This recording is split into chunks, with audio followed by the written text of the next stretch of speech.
أعوذ بالله من الشيطان الرجيم أعوذ بالله من الشيطان الرجيم بسم الله الرحمن الرحيم الحمد لله رب العالمين اللهم صل على محمد عبدك ورسولك وصل على المؤمنين والمؤمنات والمسلمين والمسلمات আলহামদুলিল্লাহ আলহামদুলিল্লাহ সকল প্রশংসা আল্লাহ রাব্বুল আলামিনের, যিনি আমাদেরকে আরো এক সপ্তাহ পরে জুম্মার খুতবার জন্য এখানে উপস্থিত হওয়ার তৌফিক দান করেছেন। দরুদ এবং সালাম আমাদের প্রিয় নবী হযরত মুহাম্মদ সাল্লাল্লাহু আলাইহি ওয়াসাল্লামের প্রতি। সাল্লাল্লাহু আলাইহি ওয়াসাল্লাম।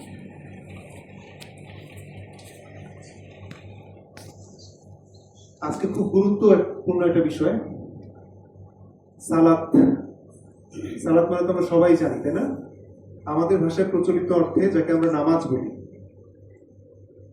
অতএব এই নামাজের গুরুত্ব সম্পর্কে আলোচনা করা হবে। নামাজের গুরুত্ব সম্পর্কে আমাদের সমাজে গুটিগত কিছু বিষয়ে, কিছু ফজিলত বিষয়ে আলোচনা করা হয়, কিন্তু সত্যিকার অর্থেই নামাজের যে আসল গুরুত্বটা আমি কোনো মসজিদেই এখন পর্যন্ত পুরোপুরি পূর্ণাঙ্গ একটা আলোচনা আমি এখন পর্যন্ত দেখিনি, দুঃখের বিষয়। অথচ আমাদের অনেক আলেম ওলামা, অনেক মসজিদ, অনেক মাদ্রাসা, তাই না? কিন্তু আমাদের সমাজে নামাজের এই গুরুত্ব সম্পর্কে ধারণাটা খুবই সীমিত। নামাজের এই বিষয়গুলো যদি আমরা পূর্ণাঙ্গভাবে যদি নিজের মধ্যে বুঝতে না পারি, ধারণা করতে পারি, তাহলে দেখা যায় যে নামাজ সংক্রান্ত বিভিন্ন অবহেলা আমাদের মধ্যে চলে আসে, যেগুলো সার্বিকভাবে আমার পুরো ঈমানটাকে ক্ষতিগ্রস্ত করে। তাহলে আজকে আমরা পূর্ণাঙ্গভাবে একেবারে কোরআন, হাদিস এবং ফিকার আলোকে আমরা ভালো মতো বোঝার চেষ্টা করবো যে নামাজটা আসলে আমার জীবনের জন্য কতটুকু গুরুত্বপূর্ণ। আচ্ছা, একটু মনোযোগ সহকারে আমরা শুনবো। আমাদের আগের খুতবার আলোচনার বিষয় ছিল মৃত্যু ও তার প্রস্তুতি। অতএব সেটা একটু মনে করায় দেওয়া যে আমরা মৃত্যুর সম্পর্কে সর্বদা আমরা চিন্তা করব এবং সেই অনুযায়ী প্রস্তুতি নেওয়ার চেষ্টা করবো, ইনশাআল্লাহ। আচ্ছা, তাহলে আজকে সালাতের গুরুত্ব শুরু করি। আমরা সবাই জানি এটা খুব সুন্দর আয়াত, সূরা আনকাবুতের 45 নম্বর আয়াতে আল্লাহ রাব্বুল আলামিন বলছেন, আকিমুস সালাত, নামাজ প্রতিষ্ঠা করো, ইন্নাস সালাতা তানহা আনিল ফাহশাই ওয়াল মুনকার, যে নিশ্চয়ই নিঃসন্দেহে নামাজ মানুষকে অশ্লীল এবং মন্দ কাজ থেকে বিরত রাখে। তাহলে এরকম একটা প্রশ্ন আসতে পারে যে তাহলে আমাদের সমাজে তো নামাজ অনেক মানুষই পড়ে, তাহলে আমাদের সমাজে অশ্লীলতা, মন্দ কাজ এগুলো দূর হচ্ছে না কেন? এরকম প্রশ্ন অনেকেই করে। বুঝতে হবে যে নামাজটা আমার আল্লাহর কাছে কবুল হওয়ার বিষয় আছে। যদি নামাজ কবুল হয় তাহলে সেই নামাজই একমাত্র গ্যারান্টি দিতে পারে যে সেই নামাজ আমাকে অশ্লীল এবং মন্দ কাজ থেকে বিরত রাখে। অতএব এইটা আমার একটা যাচাইয়ের একটা পয়েন্ট যে আমার নামাজ কবুল হচ্ছে কিনা আল্লাহর কাছে, সেটা আমি নিজেই বুঝতে পারবো যে নামাজ যখন আমি এরকম রেগুলার পড়ছি, আমি অবশ্যই মন্দ কাজ থেকে এবং অশ্লীল কাজ থেকে আমি বিরত থাকবো। যখন দেখবো যে আমি এই কাজগুলো থেকে বিরত থাকতে পারছি, তার মানে বোঝা যাবে যে হ্যাঁ, আল্লাহ রাব্বুল আলামিন আমার নামাজটাকে কবুল করছেন ইনশাআল্লাহ। আর যদি দেখি যে না, আমি নামাজও পড়ছি কিন্তু আমার মধ্যে বাদ বাকি সকল যে অশ্লীল কাজ, মন্দ কাজ, সেগুলো সবকিছু আমার মধ্যে রয়ে গেছে, তাহলে বুঝতে হবে যে না, আমার এই নামাজের মধ্যে শুধরানোর অনেক বিষয় আছে। ঠিক আছে? তাহলে এখন আমরা কি কি বিষয়ের প্রতি আমরা খুব মনোযোগ রাখবো সেগুলো আমাদের তো জানা উচিত, তাই না? আচ্ছা, তাহলে দেখি যে নামাজের গুরুত্ব সম্পর্কে কোরআন এবং হাদিসে কি বলা হয়েছে। এর আগে আমরা বর্ণনা করেছি মুমিনের গুণাবলীর ওখানে সূরা মুমিনুনের প্রথম, একেবারে মুমিনের গুণাবলীর প্রথম পয়েন্টেই বলা হয়েছে যে কারা জান্নাতের জন্য উপযুক্ত, কারা মুমিন। প্রথমে বলা হচ্ছে কদ আফলাহাল মুমিনুন আল্লাযীনা হুম ফি সালাতিহিম খাশিউন, যে মুমিনরা সফল কাম। কোন মুমিনরা? যারা নিজেদের নামাজের মধ্যে বিনয়াবনত, খুশু সহকারে নামাজ পড়ে।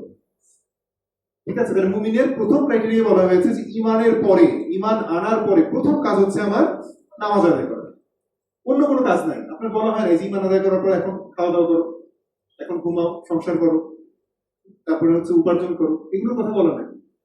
প্রথম কাজ হচ্ছে আপনার নামাজ। অতএব যে কোনো কাজের আগে নামাজকে অবশ্যই গুরুত্ব দিতে হবে।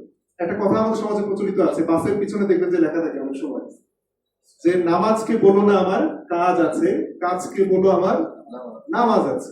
খুব ইম্পর্টেন্ট একটা কথা কিন্তু।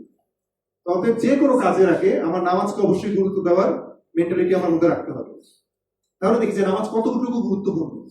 আমাদের বিভিন্ন যে ইবাদত গুলো আমরা জানি, ধরেন যে আমরা নামাজ, রোজা, হজ, যাকাত অনেক কিছু আমরা ইবাদত করি। নামাজ বাদে বাদ বাকি সবগুলো ইবাদত, এগুলো মানে মাপ আছে কিছু কিছু ক্ষেত্রে, অথবা কিছু কিছু ক্ষেত্রে এই মানে ইবাদত গুলোকে একটু ডিলে করা অথবা কাজা করার অপশন আছে। কিন্তু নামাজের ব্যাপারে কিন্তু কোনো ছাড় নাই। যেই মুহূর্ত থেকে আমি মনে করবো যে আমি হচ্ছে মুমিন মুসলিম, আমি আল্লাহর কাছে আত্মসমর্পণ করেছি, সেই সময় থেকে একেবারে মৃত্যুর আগ পর্যন্ত নামাজের কোনো অবস্থাতেই কোনো মাপ নাই, এক্সেপ্ট শুধুমাত্র যদি কেউ পাগল হয়ে যায়, কোনো নাবালিক কোনো মানুষ, ঠিক আছে, অজ্ঞান হয়ে গেছে কোনো কারণে, তার সেন্সই নাই, অথবা মেয়েদের বিশেষ কিছু সময়ের জন্য, এই সময়ের জন্য নামাজ মাপ। বাদ বাকি সময় আপনি যেখানেই থাকেন না কেন, যে অবস্থানেই থাকেন না কেন, যুদ্ধক্ষেত্রে থাকেন না কেন, সফরে থাকেন না কেন, যেখানেই থাকেন না কেন, আকাশে বাতাসে অন্তরিক্ষে যেখানেই থাকেন না কেন, নামাজ আপনাকে পড়তেই হবে, এবং সেটা নির্দিষ্ট সময়ের মধ্যেই। আমাদের কিন্তু ভুল ধারণা আছে যে আমরা মনে করি নামাজ কাজা করে নিই, অফিস চলতেছে, অফিসের আওয়াজ শেষ হয়ে যাচ্ছে, ঠিক আছে, অফিসের আওয়াজ শেষ হয়ে যাচ্ছে না, নামাজের সময় শেষ হয়ে যাচ্ছে, নামাজ আমার কোনো মানে এটা নিয়ে কোনো প্রতিক্রিয়া নাই, আমি মনে করতেছি যে একেবারে অফিস শেষ করে সবকিছু করে যায় তারপরে একেবারে নামাজ আদায় করে নিই। নামাজ ইচ্ছাকৃত ভাবে ওয়াক্তের বাহিরে যদি আমি নিয়ে যাই, সেই নামাজ হবে না, ঠিক আছে, এটা আমার কথা না, এটা আমার কথা না, অসংখ্য বইপত্র, অসংখ্য রেফারেন্স, অসংখ্য হাদিস এটার হচ্ছে প্রমাণ দেয়, ঠিক আছে, অসংখ্য বই, আপনি যে কোনো বই খুলেন নামাজের, সেখানে নামাজের গুরুত্ব সংক্রান্ত যে অধ্যায়টা সেটা পড়েন, দেখেন সেখানে একেবারে পরিপূর্ণভাবে বলা আছে যে যে ইচ্ছাকৃত ভাবে নামাজ ছেড়ে দেয় সে আর ওই সময়ের জন্য মুসলিম থাকে না, যে ইচ্ছাকৃত ভাবে নামাজ ছেড়ে দেয় সে কুফরি করবে, এভাবে বলা আছে। মুমিন এবং কাফেরের মধ্যে পার্থক্যকারী হচ্ছে একমাত্র জিনিস নামাজ। একটা লোক মুসলিম কিনা আমি তাকে তার নাম দেখে আমি বুঝতে পারবো না। কি দেখে বুঝতে পারবো সে নামাজ পড়তেছে কি পড়তেছে না? রাসূল সাল্লাল্লাহু আলাইহি ওয়াসাল্লামের সময় দেখেন যে নামাজটা এত সিরিয়াস একটা বিষয়, মুনাফিক যারা যারা মুনাফিক সবাই জানতো যে এর মুনাফিক, মুনাফিকের সর্দার আব্দুল্লাহ ইবনে উবাই চিনতো, কিন্তু তারাও কিন্তু এসে নামাজ পড়তো। সাহাবীরা যে রাসূল সাল্লাল্লাহু আলাইহি ওয়াসাল্লামের কাছে হচ্ছে বলতো যে ওরা তো মুনাফিক, ওদেরকে আপনি হচ্ছে আলাদা করে দিচ্ছেন না কেন, শায়েস্তা করতেছেন না কেন, শাস্তি দিচ্ছেন না কেন? রাসূল সাল্লাল্লাহু আলাইহি ওয়াসাল্লাম বলছে ওরা তো নামাজ পড়তেছে আসে, আল্লাহ আমাকে হুকুম দিয়েছেন যে নামাজ পড়ে তাকে আমি হচ্ছে যে ডিক্লেয়ার করে দিতে পারবো না যে সে হচ্ছে মুনাফিক।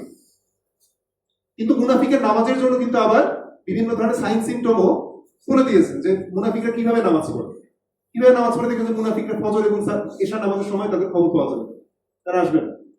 তারপরে কি যে মুনাফিকরা যখন নামাজে দাঁড়াবে দেখা যাবে যে খুব ঢিলে ঢালা ভাবে নামাজে দাঁড়াইছে, কোনো মতে গেলে নামাজটা শেষ করে চলে যাবে, নামাজে মনোযোগ নাই।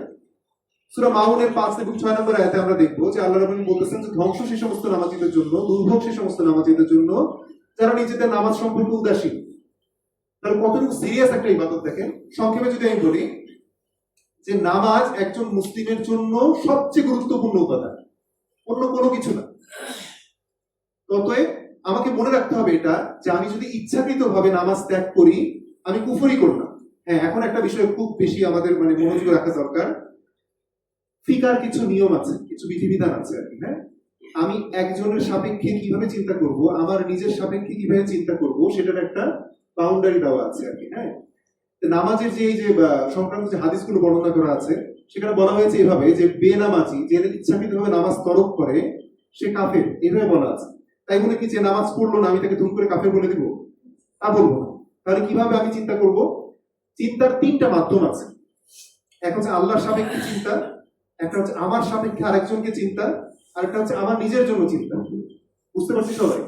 তাহলে আল্লাহর সাপেক্ষে চিন্তা কিরকম? আল্লাহ নিজে বলছেন এরকম যে যে নামাজ পড়লো তা সে আমার আয়ত্তাধীনে চলে আসে, মানে সে তার দায়িত্ব, তার রক্ষণাবেক্ষণ, তার বিচার আচার হাসরের ময়দানে সবকিছু রক্ষণাবেক্ষণের দায়িত্ব আল্লাহ বলছেন আমি নিজেই নিয়ে নিলাম। ধরেন যে আপনি পরীক্ষা দিতে গিয়েছেন, সেখানে পরীক্ষক আপনাকে এসে আশ্বস্ত করে বলতেছে বাবা তুমি যে পরীক্ষা দিচ্ছ তুমি আশ্বস্ত থাকো, তোমার দায়িত্বটা আমার, তোমাকে পাশ করানোর দায়িত্ব আমার। তাহলে কি পরিমাণ নিশ্চয়তা এটা, তাই না?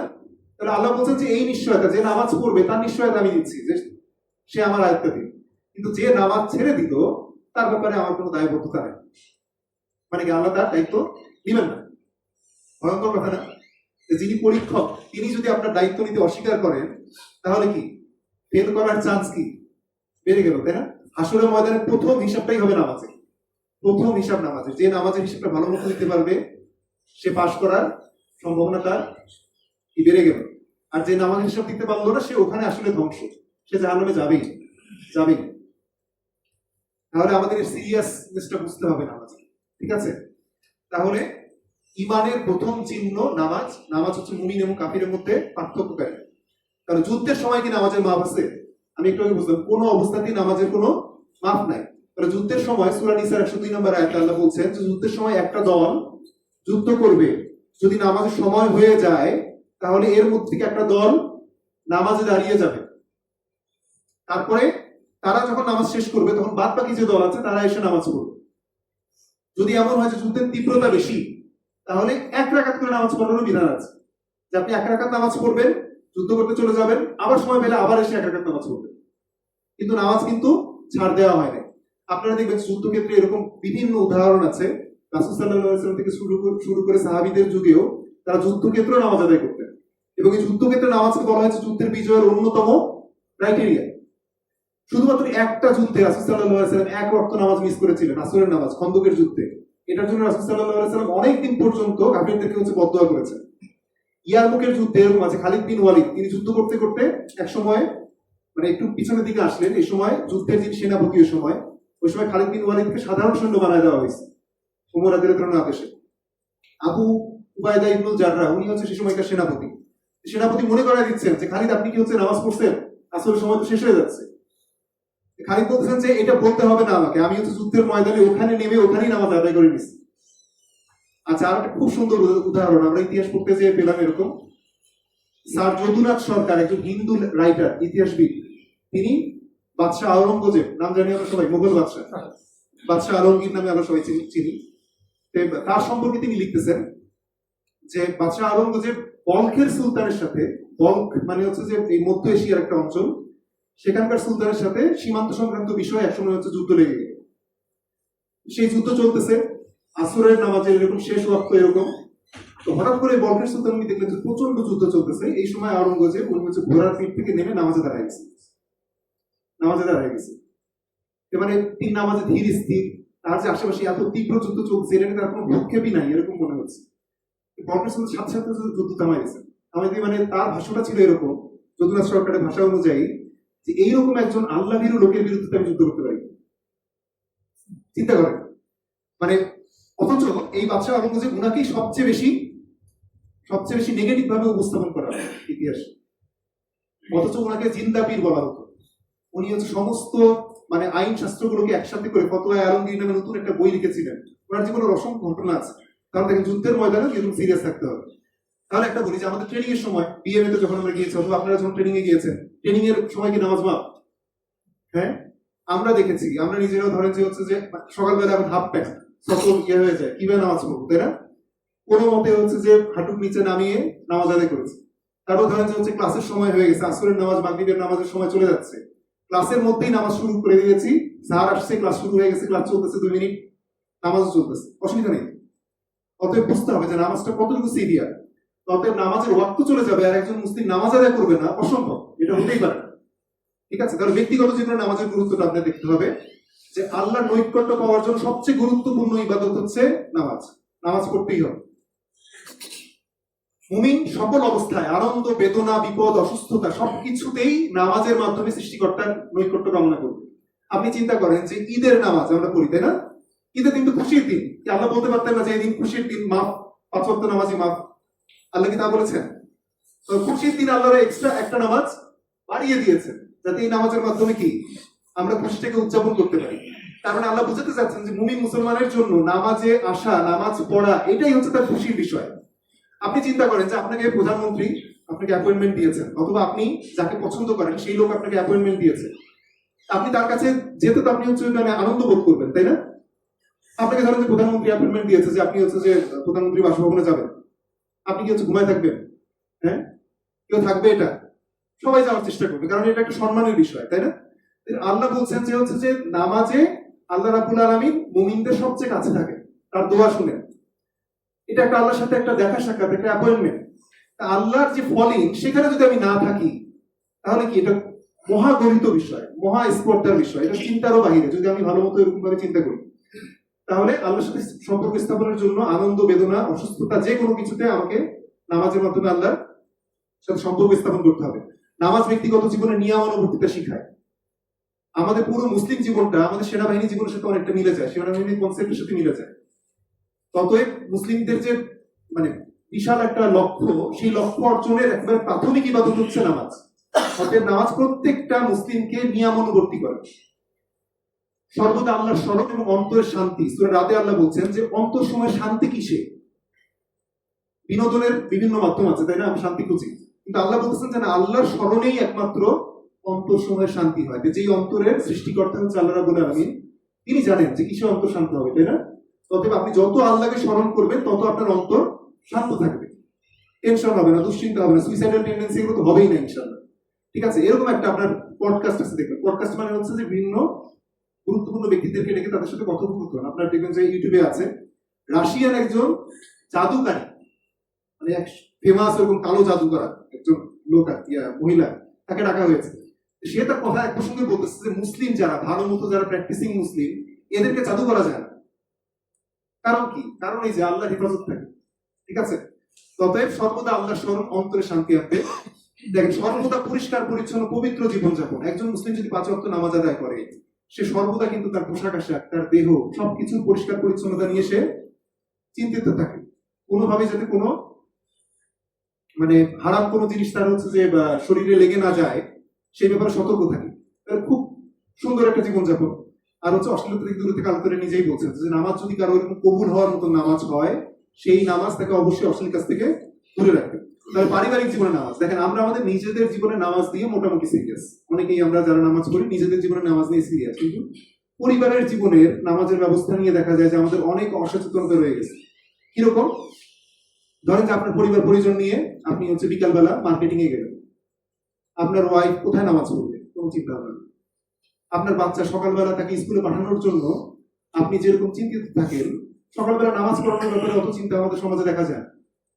আমাদের মনের মধ্যে হচ্ছে একটা এরকম একটা শয়তানি ধারণা চলে আসে যে ছোট মানুষ, বাচ্চা ঘুমাচ্ছে, একটু রেস্ট করুক, ঘুমাক, তারপর 7টার দিকে উঠে তারপরে হচ্ছে যে স্কুলে যাবে, অসুবিধা নাই। কিন্তু বুঝতে হবে যে তাকে যদি আপনি ছোটবেলা থেকে প্রিপেয়ার না করেন, সে তো হুট করে একদিন বাড়াই হয়ে গেল আর আপনি তাকে বললেন যে এখন নামাজ পড়ো, আর সে নামাজ শুরু করে দিবে, এটা তো হয় না। এজন্য রাসূল সাল্লাল্লাহু আলাইহি ওয়াসাল্লাম শিখাচ্ছেন কি, যে 7 বছর বয়স যখন হবে তখন থেকে তাদেরকে নামাজের আদেশ দাও, বলো। 10 বছর বয়সে যে যদি নামাজ না পড়ে তাহলে তাকে কিছুটা শাসন করো, একটু বকা দাও, ভালো মতো বুঝাও। যদি তাও না হয় তাহলে তাকে মৃত্যু প্রহার করার পর্যন্ত বিধান আছে। কত সিরিয়াস এর বিষয়, মানে এটা রাসূল সাল্লাল্লাহু আলাইহি ওয়াসাল্লাম কিভাবে আমাদেরকে শিখিয়েছেন, অথচ আমরা কতটা অবহেলা করি এই নামাজকে। তাহলে নামাজ না পড়লে সতর্ক করতে হবে। এই সূরা তোহার 132 নম্বর আয়াতে আল্লাহ রাব্বুল আলামিন স্ত্রী এবং সন্তানদেরকে নামাজের আদেশ ঘোষণা প্রদান করার জন্য তিনি বলেছেন সর্বাবস্থায় পরিবারের নামাজের পরিবেশ নিশ্চিতকরণ করতে হবে। সর্বাবস্থায় আপনি ধরেন যে কোনো একটা জার্নিতে আছেন, জার্নির প্ল্যান করতে হবে এমন ভাবে যে আপনার পরিবার সহ যখন আপনি এরকম জার্নিতে যাচ্ছেন, আপনার পরিবারের নামাজ যাতে তরক না হয়। তাহলে কিভাবে করতে হবে? যে নামাজের জন্য সবচেয়ে, জার্নির জন্য সবচেয়ে বেস্ট সময় হচ্ছে ফজরের পর থেকে জোহরের সময় পর্যন্ত, তাই না? এখানে কোনো নামাজ নাই। পরবর্তীতে যদি নামাজের প্ল্যান করতে হয়, আল্লাহ তো সহজ করে দিয়েছেন। আল্লাহ বলেছেন যে সফরে যখন থাকবে তখন নামাজ কসর করা যাবে, তাই না? ফরজ নামাজ 2 রাকাত করা যাবে। তারপরে আল্লাহ বলছেন যে জোহরের নামাজ আসরের নামাজ একসাথে পড়া যাবে, মাগরিবের নামাজ ইশার নামাজ একসাথে পড়া যাবে। তাহলে আপনি যখন ধরেন যে জোহরের পরেই আপনি হচ্ছে মানে সফরে বের হচ্ছেন, তাহলে জোহরের নামাজ আসরের নামাজ পড়ে নেন যদি রাস্তায় কোনো জায়গায় পড়ার সম্ভাবনা না থাকে। তারপরে যখন গন্তব্যস্থলে যে পৌঁছবেন তখন হচ্ছে মাগরিবের নামাজ ইশার নামাজ একসাথে পড়ে নেবেন, তাই না? কিন্তু দেখা যায় যে আমরা প্রচন্ড অবহেলা করি, আমরা ছেড়ে দিয়ে একেবারে মনে করি যে রাতের বেলা যে একবারে পড়ব, হবে না এইভাবে নামাজ। প্রত্যেকটা জিনিসের একটা রুলস রেগুলেশন সেট করে দেওয়া আছে ইসলামটা এরকম না যে নিজের মতন করে ব্যাখ্যা করে যে কোনো ভাবে পালন করবো আর হয়ে যাবে। ততএব এগুলো চিন্তা করতে হবে। আর ভবিষ্যতে সওয়াবে জারিয়ার উৎস, আমি যদি আমার পরিবারকে নামাজি হিসেবে তৈরি করি তাহলে মৃত্যুর পরে আমি এটার সওয়াব পাবো ইনশাআল্লাহ। সামাজিক এবং রাষ্ট্রীয় জীবনের গুরুত্ব কিরকম, যে আপনি যখন নামাজে আসবে সবাই, মুসলিম পুরুষদের জন্য জামাতে নামাজ পড়া ওয়াজিব। যখন সবাই এরকম নামাজে আসবে, আপনি চিন্তা করেন যে নামাজ যখন আসা হচ্ছে, একজন মুসলিম আরেকজন মুসলিমকে সালাম দিচ্ছে, সে তারা একসাথে কাঁধে কাঁধ মিলিয়ে, ধনী গরিব কোনো ভেদাভেদ নাই, একসাথে এরকম ভাবে নামাজ পড়ছে, তার মধ্যে কোনো অহংকার থাকবে না, তার মধ্যে কি মানে সবসময় একটা বিনয়ী ভাব চলে আসবে, নিজেদের মধ্যে একটা ভ্রাতৃত্ববোধ তৈরি হবে। চিন্তা করেন যে দুইজন মানুষের সবসময় দিনে 5 বার দেখা হচ্ছে, বারবার না, তাদের মধ্যে কি শত্রুতা কি এভাবে প্রিভেল করতে পারে? থাকতে পারে এভাবে? ততএব এটা একটা ভ্রাতৃত্ববোধ তৈরি করে। সামাজিক বিভিন্ন সমস্যার সমাধান মসজিদে আসার মাধ্যমে সমাধান হয়ে যায়। ঠিক আছে, নেতৃত্বের প্রতি আনুগত্য, ইমাম সাহেব একজন নামাজ পড়াচ্ছেন, তাই না? পিছনে সবাই তার পিছনে নামাজ পড়ছে। যদিও দেখা যায় যে ইমাম সাহেবের চেয়েও যোগ্যতা আরো অনেক লোক পিছনে থাকতে পারে, কিন্তু সেও কি ইমামের আনুগত্য করছে, তাই না?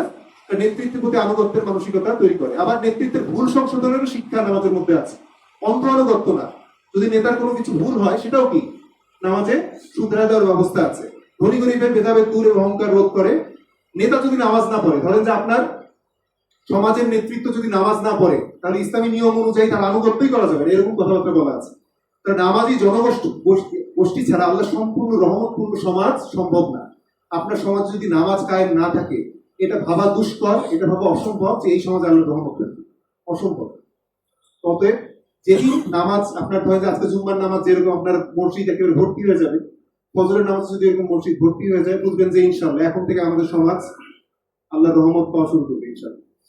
আচ্ছা, তাহলে তো আল্লাহ বলছেন এরকম সূরা বাকারায় যে তোমরা ধৈর্য এবং সালাতের মাধ্যমে আল্লাহ সাহায্য চাও, আল্লাহ ভীরু ব্যতীত নিষ্ঠার সাথে সালাত প্রতিষ্ঠা করা অবশ্যই কঠিন কাজ। তাই আল্লাহ বলেও দিচ্ছেন ধৈর্য এবং সালাতের মাধ্যমে আল্লাহ সাহায্য চাও, এবং আল্লাহ বলেও দিচ্ছেন যে আল্লাহ ভীরু ব্যতীত নিষ্ঠার সাথে সালাত প্রতিষ্ঠা করা এটা কঠিন কাজ। নামাজ কিন্তু মানে হিসাবে চিন্তা করলে অনেক সহজ একটা ইবাদত। এখানে আপনার টাকা খরচ করতে হচ্ছে না, রোজার মতন আপনার শারীরিক কোনো পরিশ্রম নাই, হজের মতন এরকম বড় কোনো পরিশ্রম এবং টাকার স্যাক্রিফাইস নাই, শুধুমাত্র অল্প কিছু সময়ের জন্য এসে আল্লাহর কাছে হাজিরা দেওয়া। তাহলে একদিকে সহজ ইবাদত, কিন্তু আল্লাহ বলতেছেন যে না, আসলে আল্লাহ ভীরু ব্যতীত এই নামাজ আসলেই কঠিন। ঠিক আছে, তাহলে জামাতের নামাজের গুরুত্ব কি? যে মুসলিম পুরুষদের জন্য নামাজ পড়া বাধ্যতামূলক, ওজোর ব্যতীত। ওজোর কি? যে আপনি যদি অসুস্থ হন, আপনার প্রতিমধ্যে যদি কোনো বিপদ আপদের সংখ্যা থাকে, ঠিক আছে, প্রচন্ড ঝড় বাদল বৃষ্টি এরকম চলতেছে সেক্ষেত্রে, ঠিক আছে, এরকম যদি কোনো কারণ থাকে সেক্ষেত্রে হচ্ছে ওজোর। আর একটা ওজোর আছে এরকম যে আপনার যদি কোনো কারণে প্রাকৃতিক প্রয়োজন খুব সিভিয়ার তীব্র হয়ে গেছে, যে আপনি এই সময় এটা না করলে আপনি নামাজে যেয়ে কি ঠিক থাকতে পারবেন না, তাহলে বলা আছে ঠিক আছে এই সময় জামাতে যাওয়ার দরকার নেই, এই সময় নামাজ পড়ে না বাসায়। রাসূল সাল্লাল্লাহু আলাইহি ওয়াসাল্লাম রাগান্বিত ইচ্ছা আছে যেন তার বাড়িতে আগুন লেগে যায়, এই হাদিসটা আমরা সবাই জানি, তাই না? রাসূল সাল্লাল্লাহু রাগান্বিত হয়ে বলতেছেন এরকম যে মনে হয় যে বাড়িতে আগুন লাগায়। অন্ধ সাহাবী একজন আব্দুল্লাহ ইবনে উম্মে মাকতুম, উনি রাসূল সাল্লাল্লাহু আলাইহি ওয়াসাল্লামের কাছে অনুমতি চাইলেন যে রাসূলুল্লাহ, আমি তো অন্ধ, আমাকে বাসায় নামাজ পড়ার অনুমতি দাও। রাসূল সাল্লাল্লাহু আলাইহি ওয়াসাল্লাম প্রথমে অনুমতি দিয়েছিলেন এরকম, পরবর্তীতে তিনি আবার তাকে থামালেন, বললেন যে তুমি কি আযান শুনতে পাও? উনি বলেন যে হ্যাঁ রাসূল, আমি আযান শুনতে পাই। তখন বলেন যে তাহলে তোমার বাসা থেকে মসজিদ পর্যন্ত একটা দড়ি টাঙিয়ে দেই, আমি দড়ি লাগাই দিই, সেই দড়ি ধরে ধরে তুমি নামাজে আসো। তাও কিন্তু তিনি মাফ করেন না। তাহলে নামাজে আসা, জামাতের নামাজে আসা 27 গুণ বেশি সওয়াব। চিন্তা করেন, আপনাকে যদি এরকম বলা হয় যে আজকে আপনার একদিনের যে ইউএন এর বেতন, হ্যাঁ, আপনি 5 বার এসে কলিংয়ে দাঁড়াবেন, আপনাকে 27 গুণ বেশি বেতন দেওয়া হবে। তাহলে কি লাভ দিয়ে সবাই আসবে, তাই না? বলবে যে 5 বার কেন ভাই, আমাকে 10 বার দাও, 10 বার দাও, তাহলে 270 গুণ বেশি আমি ইয়ে পাবো, তাই না? এরকম মানে মানুষ তো তাই করবে, বলবে যে এখানে তো আসছি টাকা ইনকাম করার জন্য, অতএব সারাদিন দাঁড়ায় থাকার বিধান দাও, তার মধ্যে 1000 গুণ বাড়ায় দাও। বলবে না এরকম? আল্লাহ কি বলতেছেন যে 5 বার তুমি জামাতে আসো, 27 গুণ বেশি সওয়াব। চিন্তা করা যায়? আমরা চিন্তাগুলো এভাবে কেন জানি করতে চাই না। মসজিদে যাওয়ার প্রতি পদক্ষেপে গুনাহ মাফ হবে, আল্লাহর কাছে মর্যাদা বৃদ্ধি হয়, এবং আপনি যে নামাজের জন্য অপেক্ষা যখন করবেন, এই অপেক্ষার সময়কালেও আপনি নামাজ সওয়াব পেতে থাকবেন। বিশাল ইবাদত, ঠিক আছে? হাসরের ময়দানে আরশের ছায়া নিচে স্থান, আমরা একটা হাদিস জানি যে হাসরের ময়দানে প্রচন্ড মানে কঠিন অবস্থা থাকে, সেই সময় আরশের নিচে ছায়াযুক্ত স্থানে ভিআইপি প্যান্ডেলে, ঠিক আছে, সেখানে যারা জায়গা পাবে তার মধ্যে একজন লোক সে হবে যে সবসময় তার অন্তর মসজিদের সাথে লেগে থাকে, নামাজের জন্য সবসময় সে চিন্তা ভাবনা করে। খুব ইম্পর্টেন্ট, আমাদের চিন্তা করতে হবে। তার শয়তানের কিছু ধোঁকা, এখন বলি আমাদের সমাজে কিছু প্রচলিত কথাবার্তা যে বয়স এখন অল্প, এত সিরিয়াস হওয়ার কিছু নাই, এই কথা শোনা যায় কিন্তু এটা আল্লাহ কি গ্যারান্টি দিচ্ছেন যদি মৃত্যু অবস্থায় যে মারা যাবা? তা তো বলেন, আল্লাহ যে কোনো অবস্থায় মৃত্যু আসতে পারে। অতএব এটা সবচেয়ে বড় শয়তানের ধোঁকা যে আমার বয়স এখন অল্প, সিরিয়াস হওয়ার কিছু নাই, কাল থেকে ভালো হয়ে যাবো, নামাজ শুরু করবো। এরকম অনেকে বলে আজকে ঠিক আছে নামাজ করছি, কালকে থেকে শুরু করবো। এই কাল কিন্তু আর কি সহজে আসে না, তাই না? আবার অনেকে কাল থেকে শুরু করার সময় দেখে যে ফজর নামাজ মিস হয়ে গেছে, ফজর এখন মিস হয়ে গেছে, তাহলে আজকে থাক, কালকে থেকে একেবারে ভালো ফজরের নামাজ থেকে ভালো মতো শুরু করবো। এগুলো কিন্তু বাস্তব অবস্থা। আমাদের নিজেদের মধ্যে আপনি যদি জিজ্ঞেস করেন দেখবেন যে অনুভূতি কিন্তু আসে। অনেকে বলে যে নামাজ না পড়লেও ইমান ঠিক আছে। আর সবচেয়ে বড় ভয়াবহ ধারণা, এই কথা কেউ যদি চিন্তা করে যে নামাজ না পড়লেও ইমান ঠিক থাকে, এটা মানে কাফির হয়ে যাওয়ার মতো স্পর্শা, ঠিক আছে? কারণ নামাজ তো ফরজ, কারণ আপনি ফরজ একটা ইবাদতকে বলতেছেন যে না এটা না পড়লেও নামাজ ঠিক থাকে, মানে ইমান ঠিক থাকে, কুফরি হয়ে যাবে। তারপর যে নামাজ পড়ে তার থেকে বাকি অনেক দিক থেকে আমি ভাব অনেকে এরকম, মানে এইটারও মানে আমাদের সমাজের একটা বড় মানে বড় সমস্যা যে আমরা ধরেন যে নামাজ পড়তেছি না, তার অনেক আরো ভালো দিক আছে, আমি মনে করি যে আমার এই ভালো দিকগুলোর কারণে মনে হয় ওইটা আল্লাহ এমনি মাফ করে দিই। এটা কি হয়? অনেকে দেখবেন যে পর্দা করে না, বলতেছে যে পর্দা করে তার চেয়ে তো আমি অনেক দিক থেকে ভালো। আরে বাবা, পর্দা করাটা কিন্তু ছোট করা কিছু না, সে একটা ইবাদত করতেছে, সেটাকে তুমি অ্যাপ্রিসিয়েট করো, আর বাদ বাকি গুণগুলো সে অর্জন করবে। কিন্তু কোন একটা ফরজ কাজকে আমি করে সেটা নিয়ে আমি প্রাইড নিতে পারি না যে আমি তার চেয়ে ভালো। তাহলে বেনামাজির ভয়াবহ পরিণতি একটু দেখি, যে নামাজ না পড়লে ইমান ঠিক থাকে এরকম মনে করা কুফরি, ইচ্ছাকৃত ভাবে নামাজ আদায় না করা কুফরি। আমি হচ্ছে যে সুন্দর এই যে আপনার ইসলাম কোশ্চেন এন্ড আনসার একটা আপনার সাইট আছে, সাইট মানে শাহিদ সালি আল মুনাজির ওনার পরিচালিত এবং পুরো ওয়ার্ল্ড ওয়াইড সবচেয়ে ফতোয়ার সবচেয়ে নির্ভরযোগ্য সাইট। হ্যাঁ, এখানে এই যে আমি অনেকগুলো জিনিস হচ্ছে আপলোড করে নিয়ে আসছি। এখানে বেনামাজি কাফের কেন, তারপরে আপনার হচ্ছে যে বেনামাজি শাস্তি কি, সবকিছু একেবারে রেফারেন্স সহ, কোরআন হাদিস ইজমা কিয়াস সবকিছু রেফারেন্স সহ এখানে দেওয়া আছে। আমি এটা মসজিদে রেখে দিব, আপনারা সময় পেলে পড়ে দেখতে পারেন। এর প্রথমে বলা হয়েছে আমি যদি অলসতা করে নামাজ পড়ি, প্রশ্ন 5208, আমি যদি অলসতা করে নামাজ না পড়ি আমি কি কাফের হিসেবে গণ্য হব নাকি গুনাহগার মুসলিম হিসেবে গণ্য হব? এর প্রথম উত্তরই বলতেছেন এরকম যে সর্বসম্মতি অগ্রগণ্য মতামত সাপেক্ষে যদি কেউ এরকম ইচ্ছাকৃতভাবে নামাজ ত্যাগ করে সে কাফের। এটা আমার কথা না, আপনি যে কোনো মানে ইসলামিক স্কলারের লেকচার শুনেন, দেখেন সে কি বলে।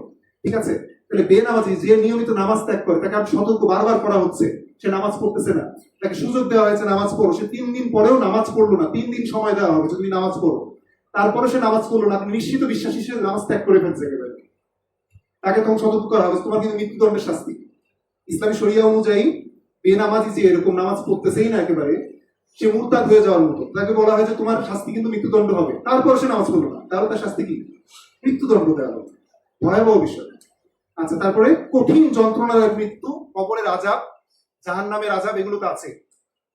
ঠিক আছে, তাহলে বেনামাজি এই অবস্থায় একজন মুসলিমের ক্ষেত্রে চিন্তা করারই কোনো সুযোগ নেই। আচ্ছা, তাহলে শেষ করে দিচ্ছি। তাহলে আমাদের সমাজের অবস্থা আমরা একটু চিন্তা করি। আমরা খুব প্রাইড নেই যে আমরা 90% মুসলিমের দেশ, কিন্তু আমি যদি সত্যিকার অর্থে অ্যাকচুয়াল ইমানের শর্তগুলো অনুযায়ী যদি বিবেচনা করা শুরু করি, তাহলে দেখা যাবে অনেকে এই ক্রাইটেরিয়ার বাইরে চলে যাবে, তাই না? খুব সতর্ক হতে হবে। আমি কি প্র্যাকটিসিং মুসলিম? আমাদের সমাজে আর একটা খুব ভুল ধারণা আছে, আমরা মুসলিমদের মধ্যে আবার দুইটা গ্রুপ করে ফেলি, একটা হচ্ছে প্র্যাকটিসিং মুসলিম, আর একটাকে বলি আমরা মডারেট মুসলিম। এরকম কোনো ধারণা ইসলামে নাই, রাসূল সাল্লাল্লাহু আলাইহি সাল্লাম এরকম কোনো কিছু শিখায় না। হয় আমি মুসলিম অথবা আমি মুনাফিক, মুশরিক, কাফের, যে কোনো একটা। ঠিক আছে, তাহলে যে মুসলিম, যে পরিপূর্ণ আত্মসমর্পণ করে, সে মুসলিমই, সে প্র্যাকটিসিং মুসলিমই হবে। সে ওই কিছু ধরলো কিছু ছাড়লো, মডারেট মুসলিম। এই ফালতু জিনিস আমাদের মাথায় যাতে আল্লাহ কখনো মানে শয়তান যাতে আমাদের কখনো ধোঁকা না দিতে পারে। ঠিক আছে, তবে ফরজ যে কাজগুলো আমাকে পালন করতেই হবে, অবশ্যই প্র্যাকটিসিং মুসলিম হবো যদি কেউ মুসলিম হয়। তাহলে খুব ইম্পর্টেন্ট কিছু বই আপনারা পড়তে পারেন, এই বইগুলো আমার কাছে খুবই ভালো লেগেছে, এই জন্য দিয়েছি। ডক্টর রাগিব শারজানির ফজর আর করবো না কাজা, মাস্টার পিস একটা বই, পড়তে পারেন। নামাজের নিয়ম কানুন সম্পর্কে যদি শিখতে চাই, আমার কাছে সবচেয়ে নির্ভরযোগ্য ভালো একটা বই মনে হয়েছে সালাতে মুবাশশির, আমাদের এই মসজিদেই আছে, হৃদয় জুড়ানো সালাত। তারপর একটা বই হচ্ছে যে আমার সালাত ছুটে গেল, এটা খুব মানে ভালো লিখেছে আর কি, এই বইটা এটা পড়তে পারেন। আজকের খুতবার সারাংশ যদি আমি বলি, নামাজের গুরুত্ব সম্পর্কে আমরা সবাই জানি, তাই না? সংক্ষেপে যদি বলি যে একজন মুসলিম ঈমান আনার পর থেকে মৃত্যু পর্যন্ত কোনো অবস্থাতেই নামাজ মাফ নাই, সেটা নির্দিষ্ট ওয়াক্তের মধ্যেই পড়তে হবে। আমাদের সমাজে প্রচলিত নামাজ কাজা করার যে নিয়ম আছে, সেই নামাজ আপনি পড়ে দেখেন, এই নামাজ কাজার এই নিয়ম আল্লাহ রাব্বুল আলামিন রাসূল সাল্লাল্লাহু আলাইহি সাল্লাম কর্তৃক শিখানো না। তবে কাজা হতে পারে কখন? ধরেন যে আপনি ফজরের নামাজ পড়ার আপনার প্রবল ইচ্ছা ছিল, আপনি অ্যালার্ম দিয়ে রাখছেন, সবকিছু সেট করে রাখছেন, তবুও কোনো কারণে ঘুম গাঢ় হওয়ার কারণে আপনি নামাজ পড়তে পারলেন না, কারণ যখন উঠলেন সাথে সাথে নামাজ পড়ে নিতে হবে, এটা কাজা বলা যায়। কিন্তু আপনি ইচ্ছা করে সজ্ঞানে জেনে বুঝে অলসতা করে আমি হচ্ছে নামাজ ছেড়ে দিলাম, এই নামাজের কাজা হবে না, বরঞ্চ এটাকে কুফরি বলা হয়েছে যতক্ষণ পর্যন্ত সে আবার তওবা করে ঈমানটাকে রিনিউ না করে। ঠিক আছে, এখন তো সব জ্ঞানের উন্মুক্ত যুগ, আপনি একটু সার্চ করলেই সব কিছু রেফারেন্স পেয়ে যাবেন। অতএব এই সব কিছু থাকার পরে যদি আমি মনে করতে থাকি এরকম যে আমি নামাজ না পড়ি না, আমার ঈমান ঠিক আছে, তাহলে খুব বড় ধ্বংস, তাই না? লাস্টে একটা কথা আমি একটু মানে ওই কথার প্রেক্ষাপটে একটু ভুলে গিয়েছিলাম ওটা ব্যাখ্যা করার জন্য, যে আমরা তাই এই পরিপ্রেক্ষিতে আবার হুট করে আরেকজনকে কাফের বলে দেওয়ার এই ইখতিয়ার কিন্তু আমার নাই। ঠিক আছে, তাহলে আমি বলেছিলাম যে আল্লাহর সাপেক্ষে যদি চিন্তা করি, আল্লাহ যে কোনো সময় যে কাউকে মাফ করতে পারেন, এটা আল্লাহ যেহেতু মহাবিচারক, তিনি যে কোনো সময় যে কাউকে মাফ করতে পারেন। ঠিক আছে, 2 নাম্বার হচ্ছে আমি যখন আরেকজন বান্দা সম্পর্কে আমি যখন চিন্তা করব, সে নামাজ পড়তেছে না, আমি তাকে সতর্ক করব, তাকে ভালোবাসা দিয়ে আমি সংশোধন করে দেওয়ার চেষ্টা করব, ভালো মতো বুঝাবো। কিন্তু আমি দুম করে কি কাফের ডিক্লেয়ার করে দিব না। আমাদের সমাজে এরকম একটা প্রবণতা আছে, দুমদাম আমরা অনেক মানুষকে মুনাফিক কাফের ডিক্লেয়ার করে দিই, তাই না? কিন্তু আমি যখন নিজের ক্ষেত্রে মনে করব, নিজের ক্ষেত্রে মনে করবো, তখন আমি সবচেয়ে খারাপ যে পরিণতি, সবচেয়ে বড় যে রিস্ক, সেইটা আমি নিজের ক্ষেত্রে মনে করবো যে আমি যদি নামাজ না পড়ি আমি তো কাফের। এটা আমরা মানে শিক্ষা পাই হচ্ছে সাহাবীদের সময় থেকে। উমর রাদিয়াল্লাহু মনে করতেন যে আল্লাহ, আমি কি মুনাফিকের কাতারে আছি কিনা। এই মৃত্যুর সময়ও নিশ্চিত হচ্ছেন যে দেখো তো মুনাফিকের লিস্টের মধ্যে আমার নামটাম ছিল কিনা। ঠিক আছে, এটা খুব সতর্ক। তাহলে আমরা যখন আমাদের নিজেদের সাপেক্ষে চিন্তা করবো, তখন সবচেয়ে খারাপ জিনিসটাকে চিন্তা করবো যে আমার পরিণতি কি হতে পারে।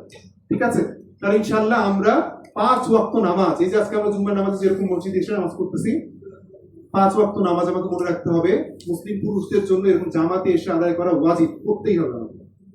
ইনশাআল্লাহ নাকি? আসরের নামাজে আসবো ইনশাআল্লাহ। ইনশাআল্লাহ যদি আমরা আমাদের জীবনের মধ্যে এই চেঞ্জটা নিয়ে আসতে পারি, এটা একটা মহা অর্জন হবে, মহা অর্জন হবে। ঠিক আছে, তা আল্লাহ আমাদের সকল ভুলভ্রান্তি ক্ষমা করুন। এই প্রত্যেকটা কথা আমার নিজের জন্য, আমি এগুলো মানে পড়াশোনা করতেছি বা তৈরি করতেছি, এটার ক্ষেত্রে যদি এটার মাধ্যমে আমি নিজেও ঠিক থাকতে পারি। ঠিক আছে, আমরা সবাই একে অপরের সাথে মিলেমিশে একসাথে যদি আমরা ইসলামটাকে পরিপূর্ণভাবে নিজের মধ্যে নিয়ে আসতে পারি, সেই তৌফিক আল্লাহ রাব্বুল আলামিন আমাদেরকে দান করুন। যারা সুন্নাত নামাজ পড়েনি তারা সুন্নাত